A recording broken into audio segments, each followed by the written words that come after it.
It was December, and the snow was falling soft and quiet on Maple Street. Little white flakes floated down from the sky, landing on the ground like tiny hugs from the clouds. The air was cold, but it felt cozy, too, like the world was getting ready for something magical. For me, Jake Riley, this was the best time of year. I'm just a regular guy. I'm not super tall or super strong or super anything. I'm just me. I love three things: my dog, my truck, and putting up the brightest Christmas lights you've ever seen in your whole life. My dog's name is Max. He's a big, fluffy mutt with floppy ears and a wagging tail that never stops. He's my best buddy. My truck?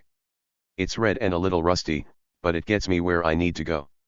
I drive it to the store, to the park, and sometimes just around town for fun. But the lights? Oh, the lights are my favorite. Every December, I climb up on my roof and hang them all over my house. Red ones, green ones, gold ones, twinkling and shining so bright you can see them from blocks away. My house doesn't look like a regular house anymore. It glows like a star in the night sky. A big, happy star that says, "Hey, it's Christmas time." The kids on Maple Street love it. They run over after school, pointing and giggling. "Jake, your house looks like a candy store," one little girl said once. I laughed and gave her a candy cane. The grown-ups like it, too. My neighbor Mr. Thompson, he's old and walks with a cane. He always waves and says, "Good job, Jake." Makes the street feel alive. Another neighbor, Mrs. Lopez, brings me cookies every year just to say thanks. She says my lights make her smile when she comes home from work. Most people on Maple Street are nice like that. Most people. But not all. Then there was Karen. Oh, Karen. Her name wasn't even the worst thing about her. She lived 2 houses down from me, in a gray house with no flowers and no fun. Karen wasn't like Mr. Thompson or Mrs. Lopez. She didn't smile. She didn't wave. She didn't like cookies or candy canes or anything happy. She acted like she owned the whole block, not just her house, but every house, every tree, every blade of grass. If you stepped on her sidewalk, she'd glare at you through her window like you just kicked her cat. She didn't have a cat, though. I don't think any animal would want to live with her. Karen had a face that was always mad. Her eyes were squinted, and her mouth was a straight line, like she'd forgotten how to smile a long time ago. Her hair was short and brown, and she wore the same boring sweater every day, gray, just like her house. She walked around with her arms crossed, looking for something to complain about. And trust me, she always found something. She didn't like me. Not one bit. It started way before the lights. One time, last summer, I was playing music in my backyard. It wasn't even loud, just some fun songs while I grilled burgers for me and Max. Karen marched over, her shoes stomping the grass, and yelled, "Too loud, Jake.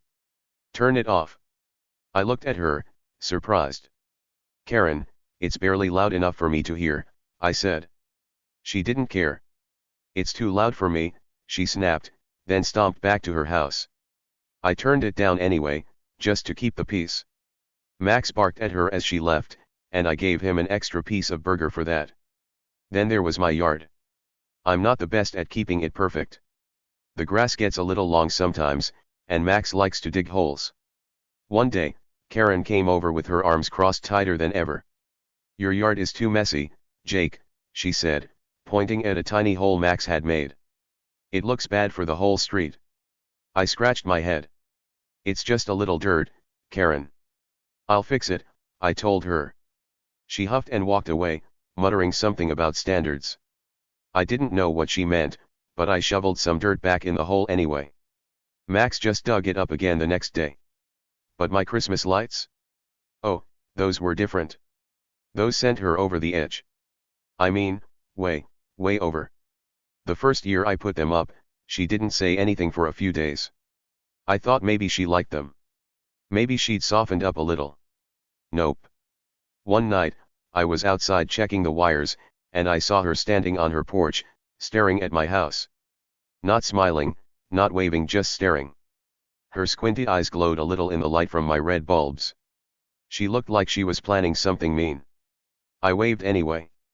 "Hey, Karen. Pretty cool, right?" I called. She didn't wave back. She just turned and went inside, slamming her door so hard I heard it from my yard. The next day, she came over. It was cold out, and the snow was starting to stick to the ground. I was on my ladder, fixing a string of green lights that Max had accidentally pulled down. He'd been chasing a squirrel and got tangled up. Funny story, but Karen didn't care about funny. She stood at the bottom of my ladder, looking up at me with that mad face. "Jake," she said, her voice sharp like a teacher who's about to give you detention, "those lights are ridiculous." I looked down at her, holding a bulb in my hand. "What do you mean, ridiculous?" I asked. "I thought they were awesome, not ridiculous." "They're too bright," she said. "They shine in my windows all night. I can't sleep. And they're loud." I blinked. "Loud?" "Karen, they're lights. They don't make noise." "They blink," she said, like that was the worst crime ever. "It's annoying. Take them down." I laughed a little. I couldn't help it. "Karen, it's Christmas. Lights are supposed to blink. It's fun. The kids love it." "I don't care about the kids," she snapped. "I care about me. Take them down, or I'll make you." She turned and walked off before I could say anything else. I watched her go, her gray sweater blending into the snowy air. Max barked from the porch, and I climbed down to pet him. "She's nuts, huh, buddy?" I said. He wagged his tail like he agreed. That's when I started to wonder about Karen. Why was she so mad all the time? Why did she hate my lights so much? I mean, they were just lights, pretty, happy lights that made people smile. What was her problem? I didn't know it then, but something big was coming. Something wild. Something Karen didn't see coming, and honestly, neither did I. The snow kept falling that night, covering my yard in a soft white blanket. I turned on the lights and stood outside to look at them. Red, green, gold, they twinkled like stars, bouncing off the snow. Max ran around, chasing flakes, his tail wagging like crazy. It was perfect. Well, almost perfect. I could feel Karen's eyes on me from her house. I didn't look, but I knew she was there, watching, planning. She thought she could ruin my Christmas. She thought she was in charge. But here's the thing, Karen didn't know everything. She didn't know what I knew. She didn't know what was hiding right under her nose. I didn't even know the whole story yet, not then. But I had a feeling. A little tickle in my brain that said, "Jake, something's up." And boy, was I right. The next morning, I woke up early. The snow had stopped, and the street was quiet. I let Max out to play, and I started my day like always: coffee, toast, and a quick check of the lights. They were still perfect, glowing even in the daylight. I smiled to myself. "Take that, Karen," I whispered. I thought I'd won. I thought she'd give up. But Karen wasn't done. Not even close. Around noon, I saw her again. She was outside her house, talking to someone from the HOA, that's the group that makes rules for our street. She was pointing at my house, waving her arms like she was telling a big story. The HOA guy nodded, scribbling something on a clipboard. I watched from my window, sipping my coffee. "Here we go," I said to Max. He tilted his head like he was listening. Karen thought she had power. She thought she could boss me around with her complaints and her HOA friends. She thought my lights were her biggest problem. But what she didn't know, and what I didn't know either, was that something big was about to go down. Something she never saw coming. Something that would flip everything upside down. The day went on, and I kept busy. I took Max for a walk, picked up some more bulbs from the store, and even helped Mr. Thompson shovel his driveway. The whole time, I kept thinking about Karen. Why was she so mean? Why did she care so much about my lights? I didn't get it. But I wasn't worried, not yet. I figured she'd yell and complain, and then she'd get tired and leave me alone. That's how it usually went with grumpy people, right? Wrong. That night, I saw something strange. I was outside, fixing a loose string of lights near my porch. Max was sniffing around in the snow, happy as can be. The street was dark, except for my lights and a few porch lamps. Then I noticed a car driving by real slow. Not a regular car, either. It was a police car. I froze, watching it creep along. It didn't stop at my house. It didn't stop at Mr. Thompson's or Mrs. Lopez's. It stopped right in front of Karen's. I squinted, trying to see better. Two cops got out, their coats dark against the snow. They didn't knock on her door or anything. They just stood there, looking at her house, talking quiet like. Then they got back in and drove off. I scratched my head. What was that about? I said to Max. He barked once, like he didn't know either. I didn't think much of it then. Maybe Karen had called them about me. Maybe she'd told them my lights were a crime or something silly like that. I laughed to myself and went inside. But that little tickle in my brain? It got bigger. Something was up. Something weird. And it had to do with Karen. The next day, I saw her again. She was on her porch, yelling into her phone. Yes, I said, it's a problem, she shouted. He's ruining everything. I couldn't hear the other side, but I knew she was talking about me. I rolled my eyes and kept working on my lights. Let her yell, I thought. She can't stop Christmas. But then I saw the police car again.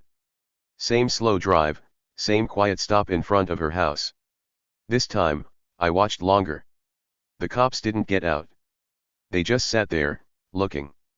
Karen didn't see them. She was too busy stomping around her yard, muttering to herself. I started to wonder. Why were the cops so interested in her? What was going on?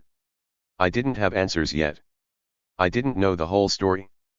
But I knew one thing, Karen was in for a surprise. A big one. She thought she was the boss of Maple Street.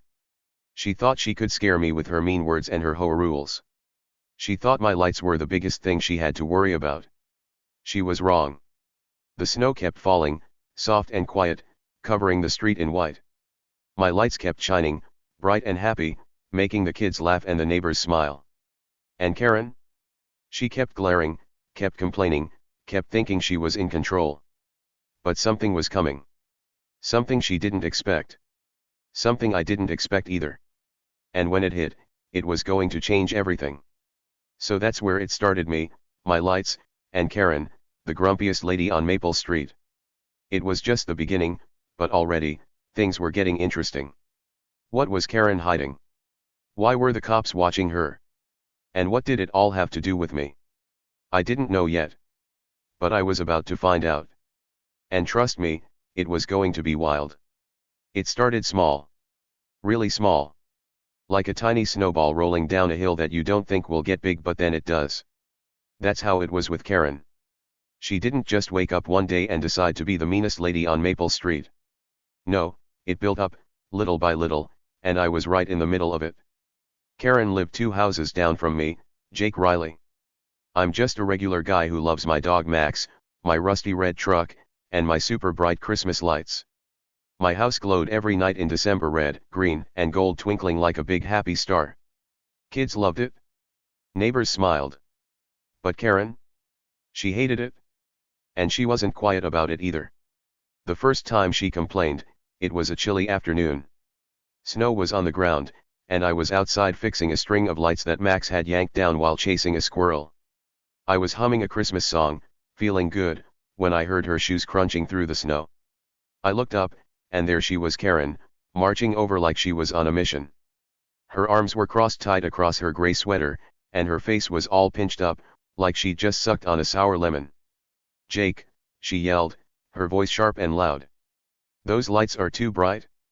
They're a hazard. I stopped humming and looked at her. A hazard? My lights? They were just pretty bulbs, not a fire or anything dangerous. I smiled, trying to be nice. It's Christmas, Karen, I said. Lighten up. I thought maybe she'd get the joke. Christmas lights, lighten up, pretty funny, right? Nope. Not to Karen. She didn't laugh. Not even a tiny bit. Her squinty eyes got squintier, and her mouth stayed a straight, mad line. They're in my windows all night, she said, pointing at her house like I'd aimed the lights right at her. I can't sleep. Take them down. I scratched my head, still holding a green bulb in my hand. Karen, they're just lights, I said. They make people happy. Don't you like happy? I don't care about happy, she snapped. I care about me. Fix it, Jake. Then she turned around and stomped back to her house, her feet kicking up little puffs of snow. I watched her go, wondering why she was so grumpy. Max barked from the porch, his tail wagging like he was proud of himself for chasing her off. I laughed and gave him a pat. Good boy, I said. That was the first time. I didn't think much of it. People get mad sometimes, right? I figured she'd calm down after a day or two. Maybe she'd see how nice the lights looked and change her mind. I was wrong. So wrong. The next day, she came back. It was morning this time, and I was drinking coffee on my porch with Max curled up next to me. The snow was fresh and sparkly, and my lights were still glowing from the night before. I saw her coming from down the street, her gray sweater like a storm cloud moving my way. She stopped right in front of my steps, arms crossed again, that lemon face even worse. Jake, she said, I told you those lights are a problem. They're too much. Everyone agrees with me. I took a sip of my coffee, staying calm. Everyone? I asked. Like who? She huffed, like I'd asked a dumb question. The neighbors. They're tired of your nonsense. Take them down, or I'll do something about it. I looked around. Mr. Thompson was shoveling his driveway, waving at me with a big smile. Mrs. Lopez was walking her little dog, and she gave me a thumbs up when she saw my lights. Didn't seem like everyone to me. I smiled at Karen again. I think they like them, I said. Maybe you're the only one who's mad. Her face turned red, not happy red, but angry red. You'll see, she said, her voice low and mean. You'll see. Then she marched off again, back to her gray house with no flowers or fun. I shrugged and sipped my coffee.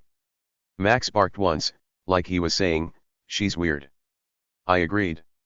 That's how it went for a while. Karen kept coming over, saying the same stuff. Too bright, she'd yell. Too flashy, she'd complain. Too annoying, she'd snap. Every time, I'd just smile and say something nice. It's Christmas, Karen. Relax, or the kids love it, don't you? She never listened. She never smiled back. She just got madder and madder, like a kettle about to boil over. Then one night, things got weirder. It was dark out, and the snow was falling again, soft and quiet. I was outside with Max, checking my lights to make sure they were all working.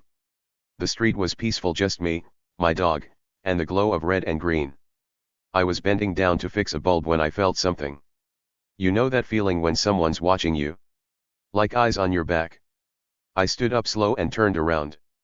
There she was. Karen. Standing right on my lawn, not even 10 steps away. Her arms weren't crossed this time, they were at her sides, stiff like sticks. She was staring at my house, her squinty eyes locked on the lights. She didn't move. She didn't say anything. She just stood there, like a statue, watching. It was creepy. Really creepy. Hey, Karen, I said, trying to sound normal. What's up?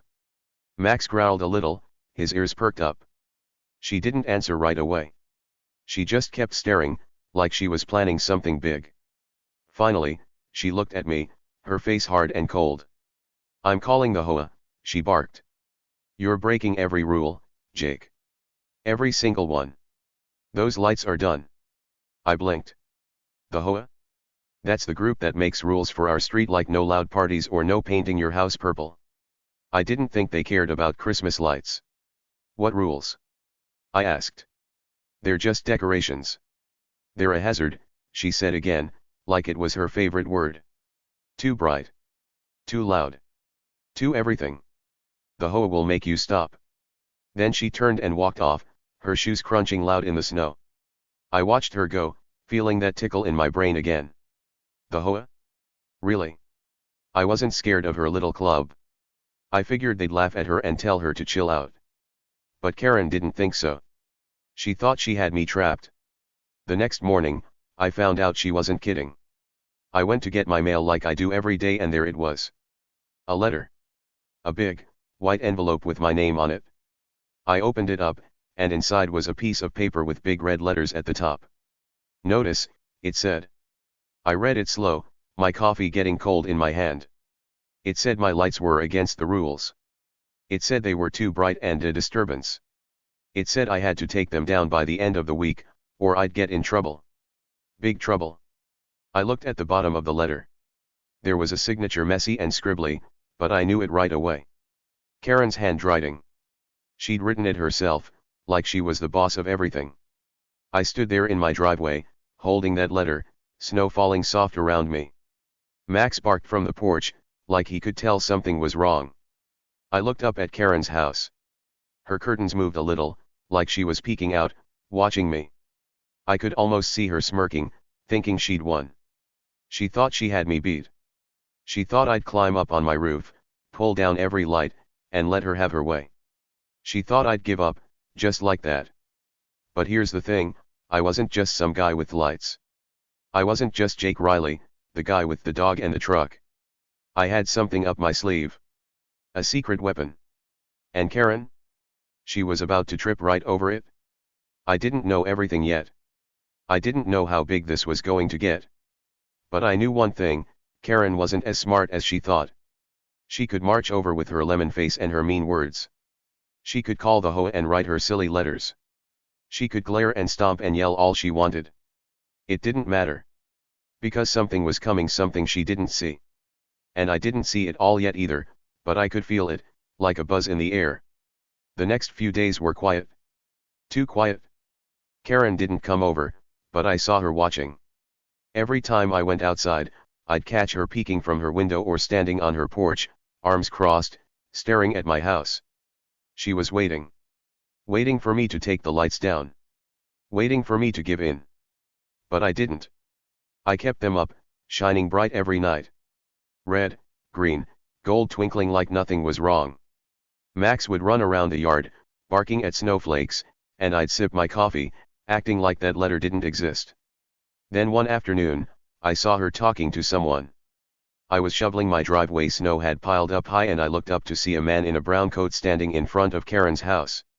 He had a clipboard, and she was pointing at my lights, waving her arms like she was telling a big, angry story. The man nodded, writing stuff down. I squinted, trying to see better.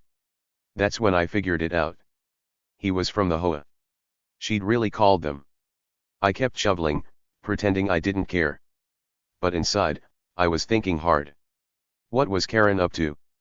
Was she going to win? Could the HOA really make me take my lights down? I didn't know. But I wasn't scared, not yet. I had a feeling I could handle this. I just didn't know how big it was going to get. That night, I saw something else. I was outside with Max, tossing a ball for him to chase. The snow was crunchy under my boots, and my lights were glowing bright. I glanced down the street, and there it was again, that police car. The same one I'd seen before, creeping slow past Karen's house. It didn't stop this time, just rolled by, quiet and sneaky. I stopped tossing the ball and watched. Max barked, but I shushed him. What's going on? I whispered to myself. Karen didn't see it. She was inside, probably writing more letters or yelling at someone on the phone. But I saw it. And it made that tickle in my brain turn into a big, loud bell. Ding, ding, ding. Something was up. Something weird. Something Karen didn't know about. And maybe, just maybe, it was my secret weapon. The next day, she came over again. It was sunny out, and the snow was melting a little. I was fixing my truck in the driveway, nothing big, just checking the oil. She marched up, her face redder than ever. Jake, she said, the HOA agrees with me.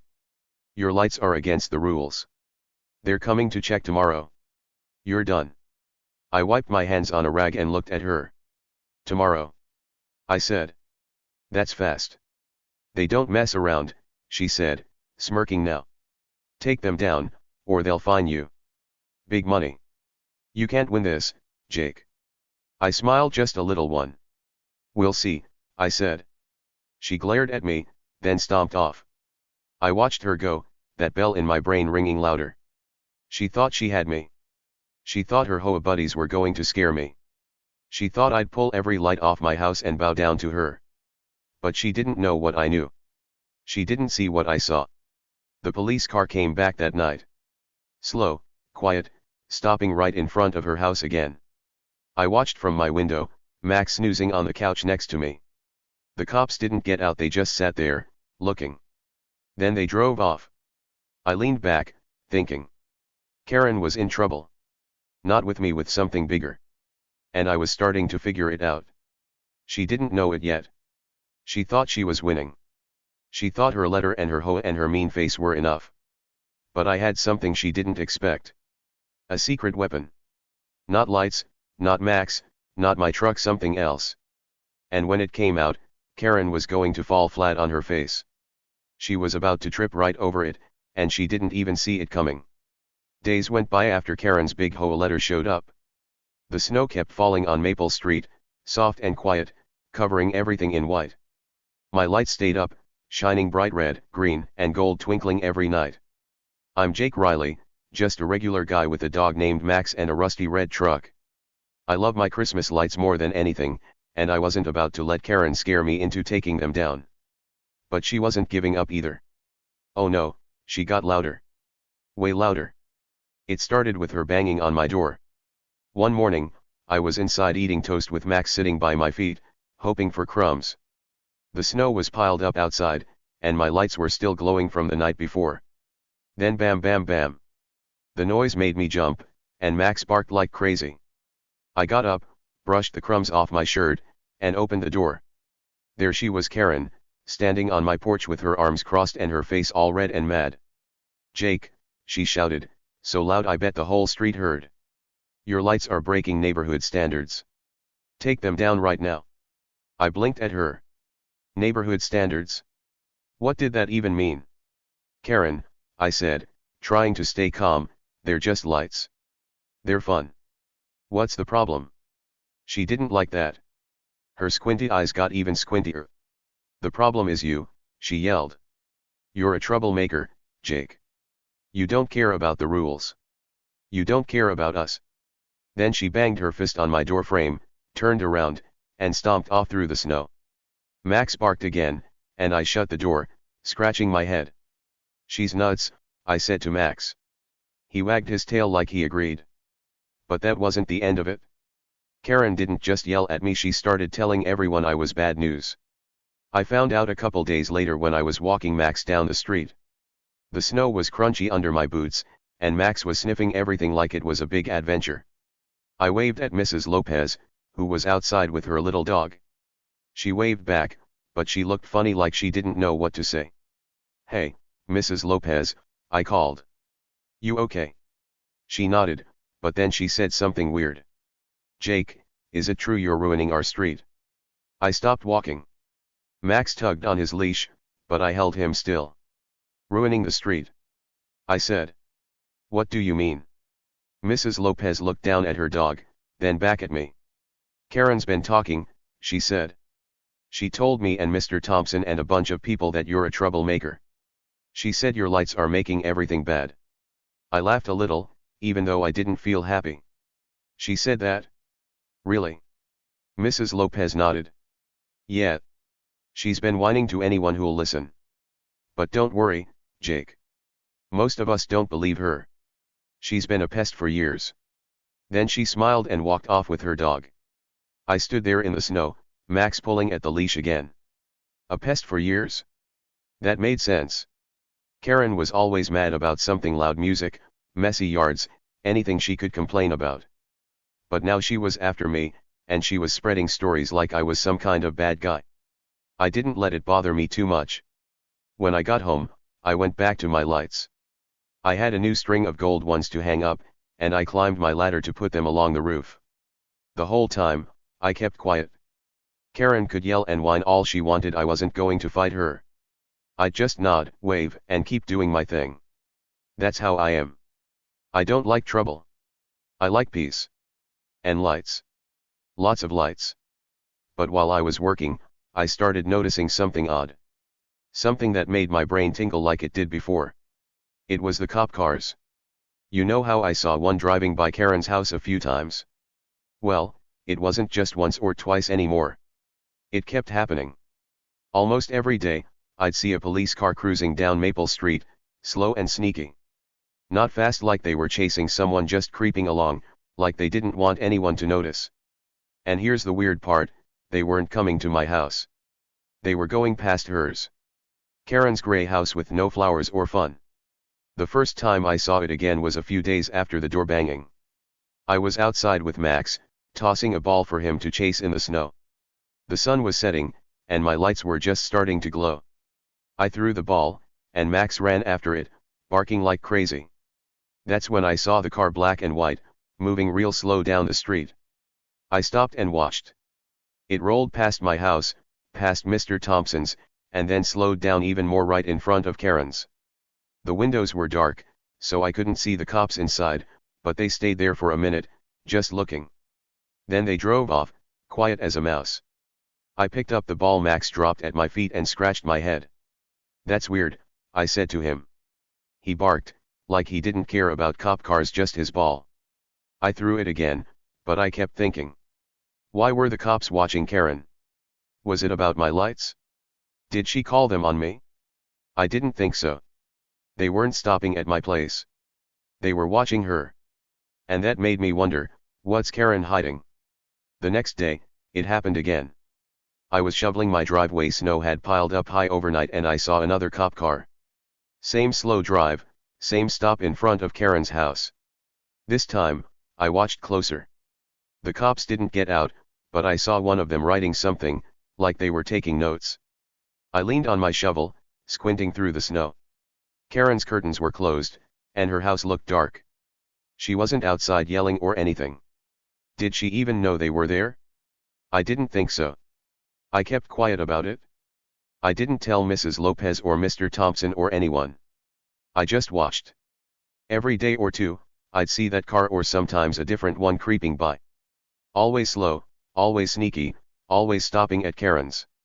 It was like a secret game, and I was the only one who noticed. Well, me and Max, but he was too busy chasing snowflakes to care. Meanwhile, Karen kept getting louder. One afternoon, she came over again.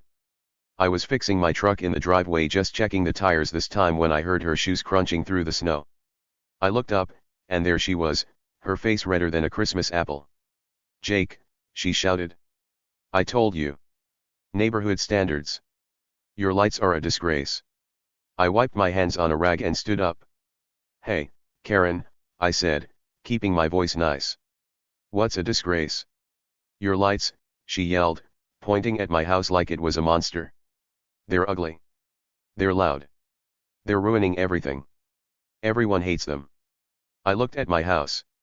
The lights weren't even on yet. It was daytime, but I knew they were pretty. "I don't think everyone hates them," I said. "The kids like them.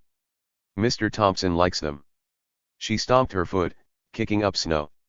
"I don't care about them," she snapped. "I care about me. And the HOA. They're coming soon, Jake. You're in big trouble." Then she turned and marched off, muttering to herself.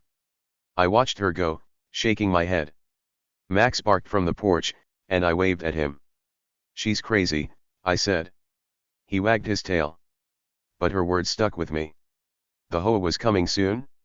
That letter said I had to take the lights down by the end of the week, and time was running out. Was she serious? Could they really make me stop? I didn't know. But I wasn't scared, not yet. I had a feeling something else was going on. Something bigger than lights or rules or Karen's whining. That night, I saw her again. Not yelling this time, just watching. I was outside with Max, putting up a new string of red lights. The snow was falling soft, and the street was quiet. I climbed down my ladder to grab more bulbs, and that's when I saw her. Karen, peeking out her window. Her curtains were open just a tiny bit, and her face was there, pale and nervous.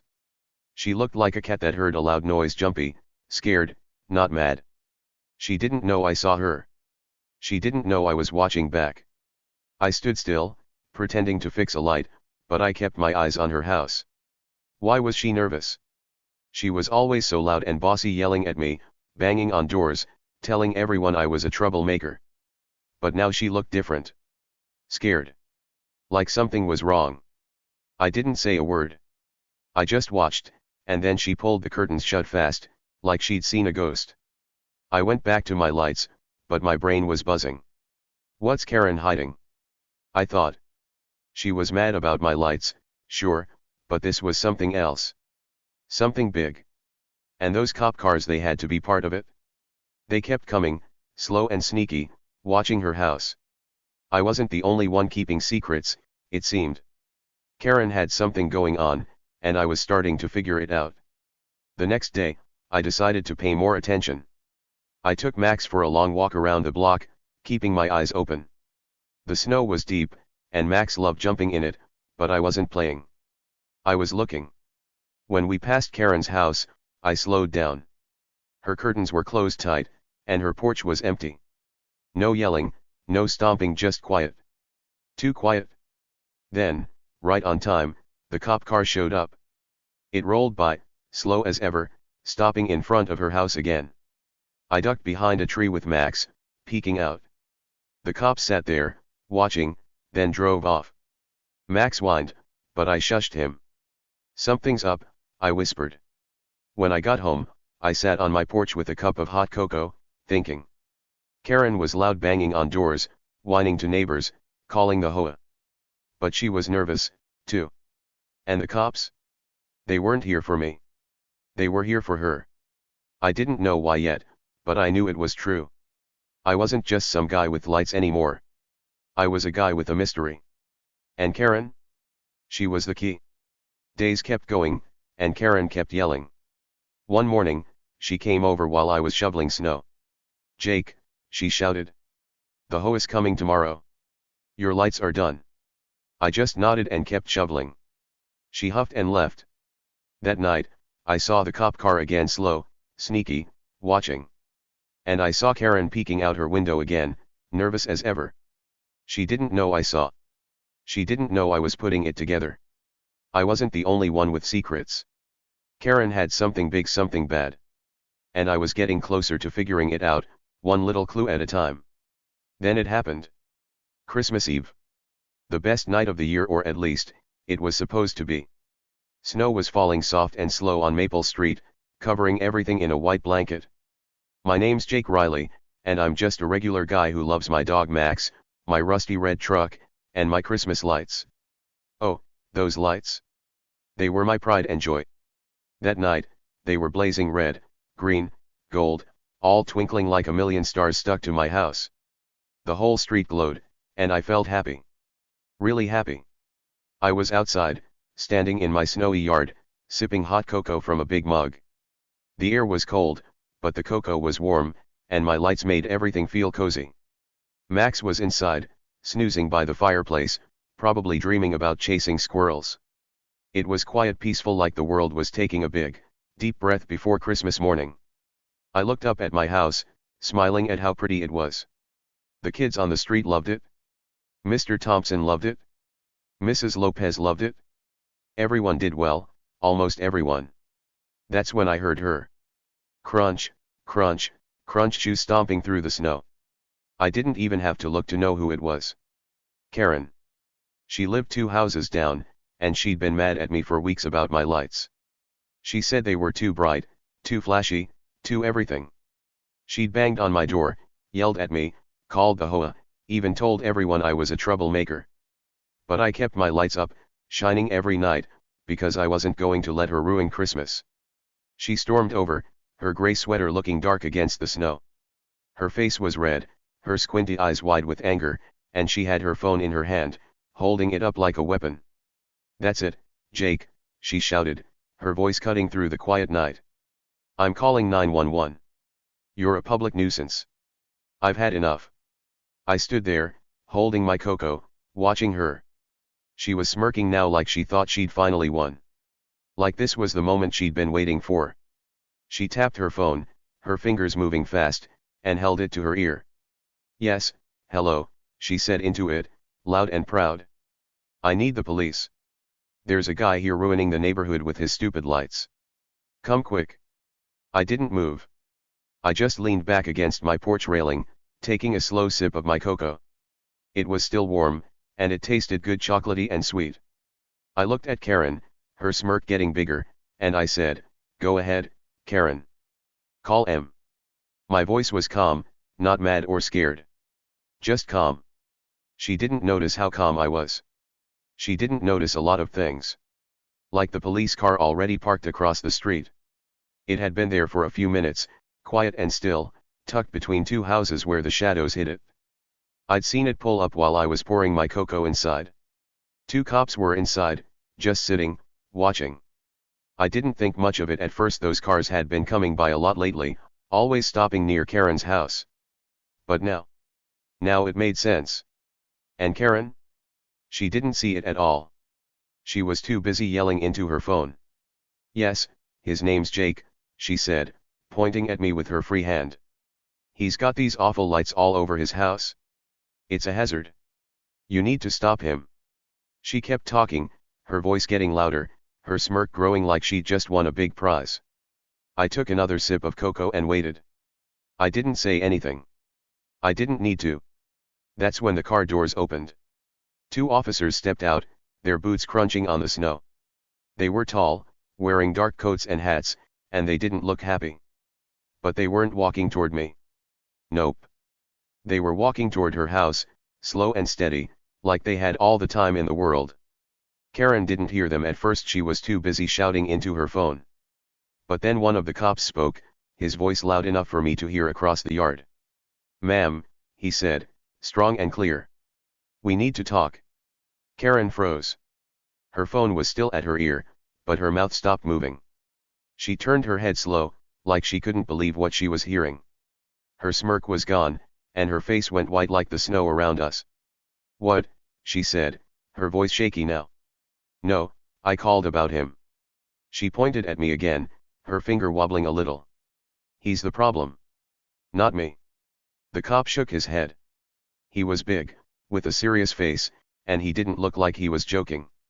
This isn't about lights, ma'am, he said. It's about the complaints we've been getting, about you. I stood there, my cocoa mug warm in my hands, watching it all happen. Karen's eyes got bigger than I'd ever seen them.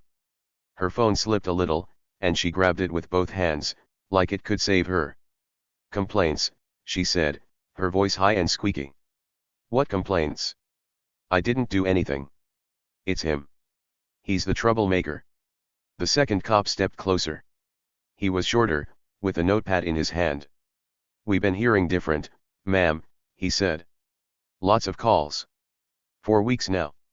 He flipped a page in his notepad, like he was reading a list. Karen's mouth opened, but no words came out. She just stood there, snow falling on her sweater, looking like she'd seen a ghost. I took another sip of cocoa, leaning back a little more. This was getting good. Really good. Turns out, I wasn't the only one fed up with Karen. She'd been driving everyone nuts, not just me, but the whole street.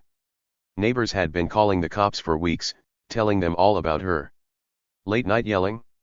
Yep, that was Karen, shouting at nothing until midnight. Trash piling up? Oh yeah, her yard was a mess, bags and junk everywhere, stinking up the block. And then there was the big one, the little business she'd been running out of her garage. Something illegal. Something really, really big. I didn't know all this at first. I'd seen the cop cars creeping by her house for days, slow and sneaky, like they were watching. I'd wondered what was up, but I didn't have the whole story. Not until now. See, I'd been helping the cops all along, even if I didn't know how much. Every time I saw something weird, like Karen peeking out her window, nervous as a cat, or those cars stopping by, I'd started writing it down. Little notes, just for me. Cop car at 6 p.m., I'd write. Karen yelling at 10 p.m., I'd add. I didn't think it was a big deal, just stuff I noticed. But then one day, about a week ago, I'd run into Officer Dan at the store. He's one of the cops who patrols our town, and I know him from getting coffee sometimes. We started talking, nothing serious, just about the snow and Christmas. Then he asked, "Hey, Jake, you live on Maple Street, right?" I nodded, and he got this look like he knew something. "You ever see anything funny over there?" he said. I thought about it. "Funny like what?" I asked. "Like with your neighbor. The loud one," he said, lowering his voice. I knew he meant Karen. I told him about the cop cars I'd seen, and how she'd been acting weird, yelling, watching, getting nervous. I even showed him my little notes, just for fun. He didn't laugh. He took my notebook, looked at it real serious, and said, "Mind if I keep this for a bit?" I shrugged. "Sure," I said. I didn't think it was important. But it was. Really important. Turns out, those notes matched up with what everyone else was saying. Mr. Thompson had called about her yelling. Mrs. Lopez had complained about the trash. And someone I don't know who had tipped them off about the garage. The cops had been watching Karen for weeks, building a case, and my little notes. They helped put it all together. I didn't know it then, but I'd been tipping them off with every detail I'd noticed. Back to Christmas Eve. Karen was still standing there, snow piling up on her shoulders, her phone shaking in her hands. "This is a mistake," she said, her voice all wobbly. "I didn't do anything. It's his lights. Arrest him." The big cop shook his head again. "We're not here for him, ma'am," he said. "We're here for you. Step over here, please." He pointed toward her house, and the short cop started walking that way, like they were ready to go inside. Karen's face twisted up, like she was about to cry or yell or both. "No," she shouted. "You can't do this. I'm the one who called you." She waved her phone at them, but they didn't care. The big cop took a step closer, and she backed up, tripping a little in the snow. "This is wrong," she said. "Jake's the problem. Not me." I sipped my cocoa, watching her freak out. It was wild like a show on TV, but real. The cops didn't even look at me. They kept their eyes on Karen, calm and steady. "Ma'am," the short cop said, "we've got calls about noise. Calls about trash. And we've got evidence about what's in your garage. We need to check it out." Karen's eyes got huge. "My garage," she squeaked. "There's nothing in my garage. Just stuff. Normal stuff." But her voice was shaking, and her hands were trembling so bad she dropped her phone in the snow. She didn't pick it up. She just stared at the cops, her breath puffing out in little clouds. I leaned forward now, my cocoa almost gone. Evidence. In her garage? What was she hiding? I'd seen her go in and out of there sometimes, carrying bags or boxes, but I never thought much of it. She was always so loud about my lights I figured she was just busy being mean. But now I was starting to get it. This wasn't about lights. This was about her. The big cop nodded at the short one, and they started walking toward her house. "Come with us, ma'am," he said. "We've got a warrant." Karen's mouth fell open. "A warrant," she said, like she didn't know the word. "You can't go in my house." "This is my house." "We can," the short cop said, holding up a piece of paper. "This says so. Let's go." He didn't yell, he just said it, firm and quiet. Karen looked at the paper, then at me, then back at the cops. Her face was white, her eyes darting around like a scared animal. She didn't move, so the big cop took her arm, not hard, just enough to get her walking. "No," she shouted, pulling back. "This is Jake's fault. He's the one you want." She pointed at me again, but the cops didn't even turn their heads. They kept moving, guiding her toward her house. I watched, my mug empty now, the snow falling soft around me. Karen was yelling, but it didn't matter. She wasn't in charge anymore. I set my mug down on the railing and crossed my arms, leaning back to see what happened next. The cops got to her porch, and the short one opened her door like they'd done this before. Karen was still talking, her voice high and fast. "You've got it wrong. I'm a good neighbor. He's the bad one." But they didn't listen. They walked her inside, and the door shut behind them. I stood there, the street quiet again except for the snow. My lights glowed red, green, gold, shining bright like nothing had happened. But something big had happened. Karen wasn't just a grumpy lady who hated my lights. She was in trouble, real trouble. And me? I'd helped make it happen, even if I didn't mean to. A few minutes later, the door opened again. The cops came out, and Karen was with them, hands behind her back, head down. I squinted through the snow. Were those handcuffs? Yep, they were. Shiny and silver, glinting under my lights. She wasn't yelling now. She was quiet, her face pale and tired. The big cop walked her to the car, and the short one went back inside, probably to check the garage. I watched them put her in the back seat. She didn't look at me. She just stared down at her lap, snowflakes sticking to her hair. The car door shut, and the big cop got in the front. The lights on top flashed once red and blue, then went off. They drove away, slow and steady, disappearing into the snowy night. I stood there, my breath puffing out in the cold. The street was empty now, just me and my lights. Max barked from inside, like he knew something was up. I smiled a little. Karen thought she'd won. She thought calling 911 would get me in trouble. But it backfired big time. She didn't know the cops were already here for her. She didn't know I'd been helping them, just by watching and writing stuff down. Turns out, her business was something bad, something illegal. I didn't know all the details yet, but I'd find out later. Stuff in her garage, stuff she'd been hiding, stuff the neighbors had noticed and told the cops about. And me? My little notes had helped them figure it out. I wasn't just some guy with lights. I was the guy who accidentally helped catch Karen. Christmas Eve wasn't quiet anymore. It was big, huge, and my lights kept shining, brighter than ever. Karen's jaw dropped. I mean, it really dropped, like her mouth fell open so wide I could see her teeth. She was standing there in the snow on Christmas Eve, the cops holding her arms, her phone still in her hand. The police car's lights flashed once red and blue before they turned off, and the big cop was guiding her toward it. She looked like she couldn't believe what was happening. "You can't do this," she shrieked, her voice high and loud, cutting through the quiet night. "This is wrong. Let me go." But they could do it. And they did. The cops didn't even look back at me. They just kept walking her to the car, calm and steady, like this was no big deal to them. Her gray sweater was covered in snowflakes, and her face was whiter than the snow around us. She kept yelling, even as they opened the car door. "This is a mistake. I'm not the bad one. Jake is." She pointed at me one last time, her finger shaky, but the cops didn't care. The big cop helped her into the back seat, and the short cop shut the door with a loud thunk. Karen's voice got quieter, muffled by the car, but I could still hear her squeaking, "You can't. You can't." I stood there in my yard, my empty cocoa mug on the porch railing, watching it all. My name's Jake Riley, and I'm just a regular guy.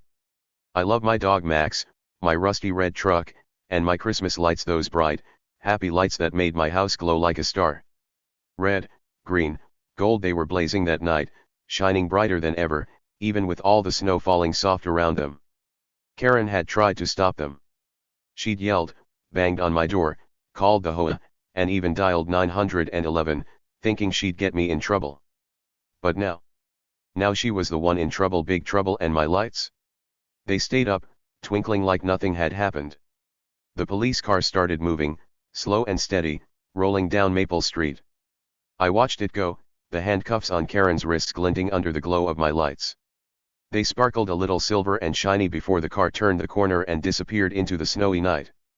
The street got quiet again, just the sound of snowflakes landing and Max barking inside the house. I smiled a little, crossing my arms. Karen was gone. Not forever, maybe, but for now. And that felt good. Really good. I turned around and looked at my house. The lights were perfect, every bulb in place, every color shining bright. The HOA letter she'd sent me? The one with big red letters saying my lights had to go?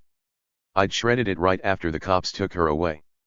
I'd gone inside, grabbed it off the kitchen table, and ripped it into tiny pieces. Then I tossed it in the trash with a big grin. "Take that, Karen," I said to Max. He wagged his tail, like he knew we'd won.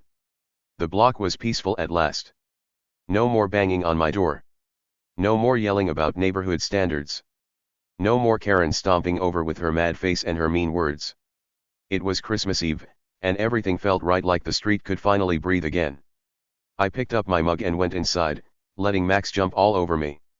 "We did it, buddy," I said, scratching his ears. He barked, happy as can be. The next morning was Christmas Day.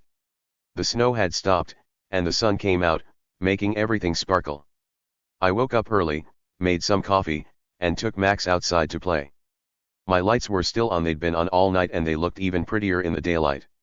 I stood in my yard, sipping my coffee, feeling proud. That's when the neighbors started coming out. Mr. Thompson was first.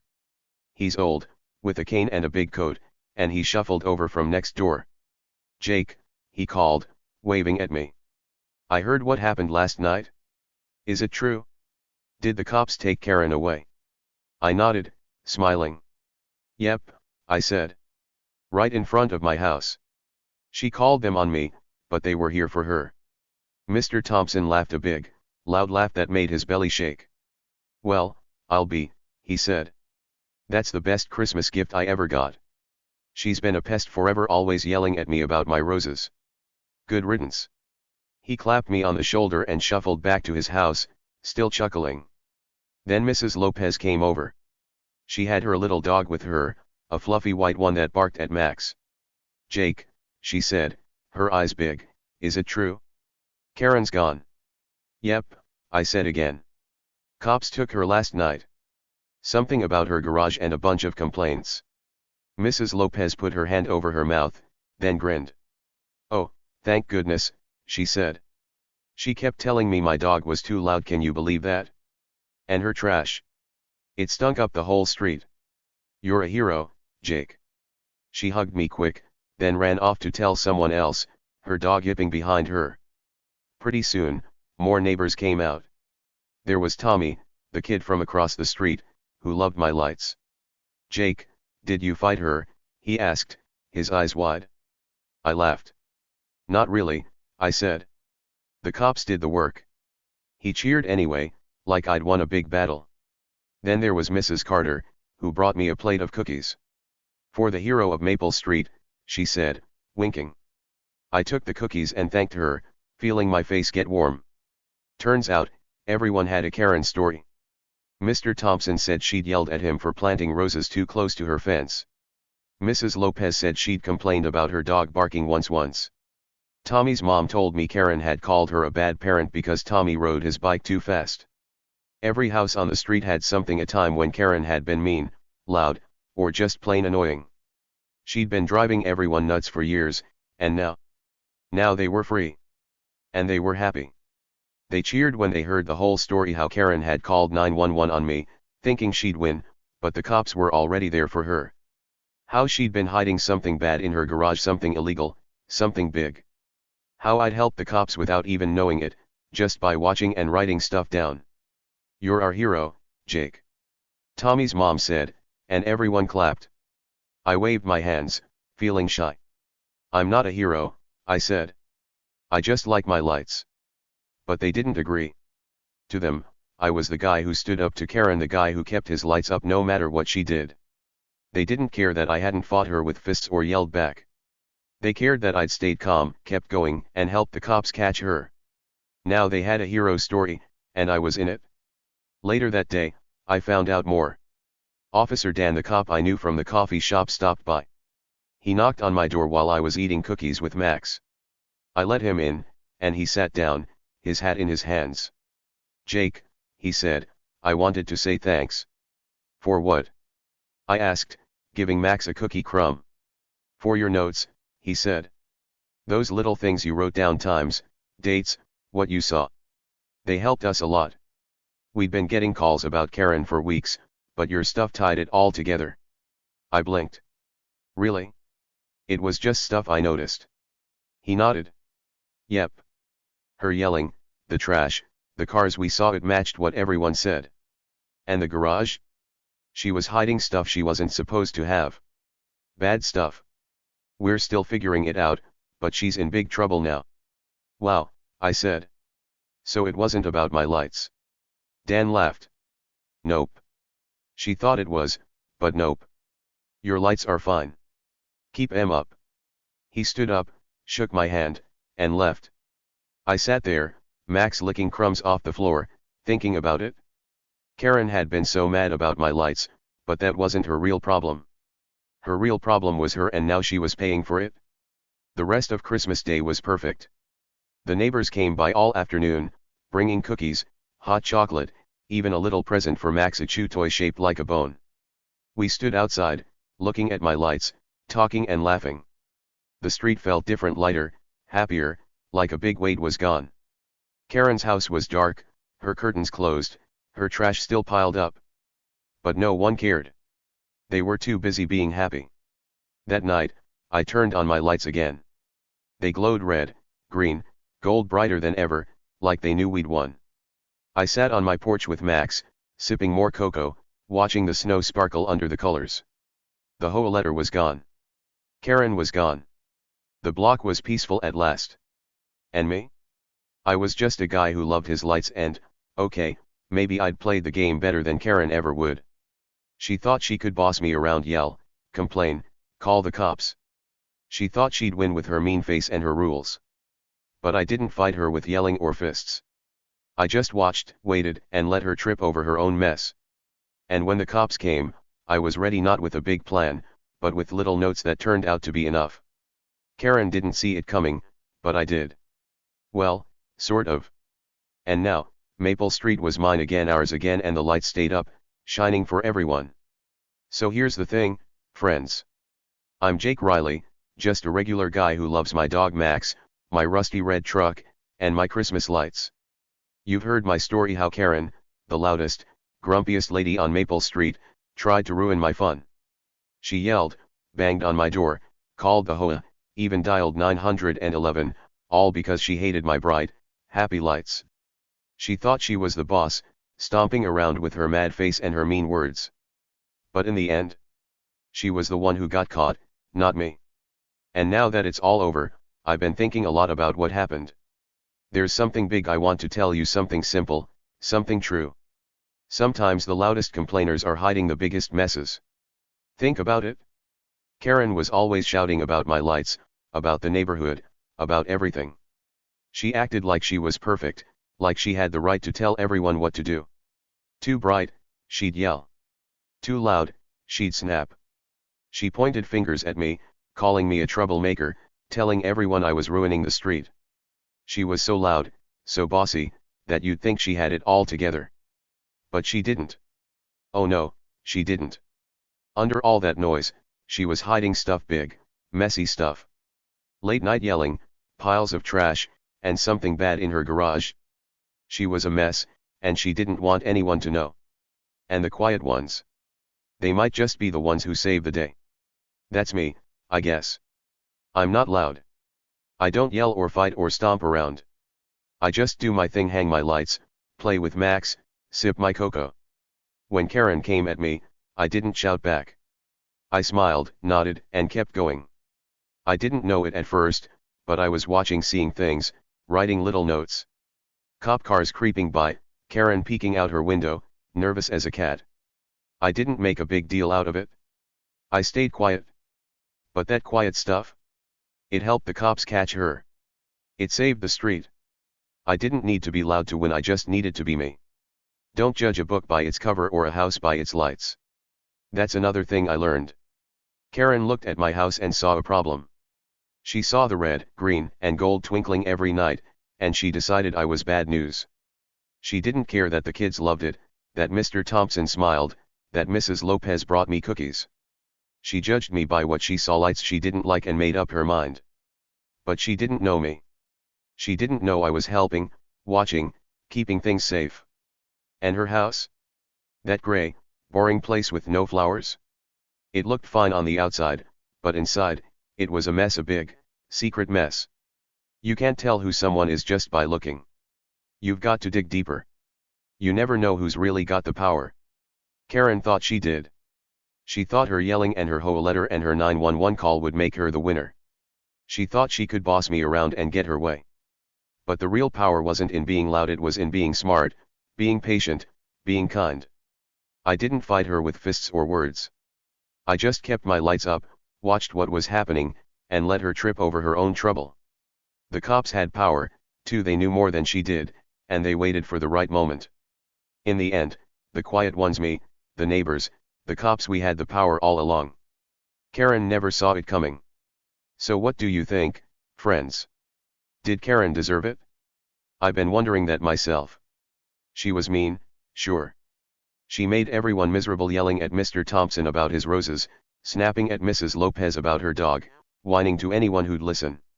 She tried to ruin my Christmas, and she hid bad stuff in her garage, stuff that got her in big trouble with the cops. Part of me says, yeah, she deserved it. She couldn't keep being a pest forever, something had to stop her.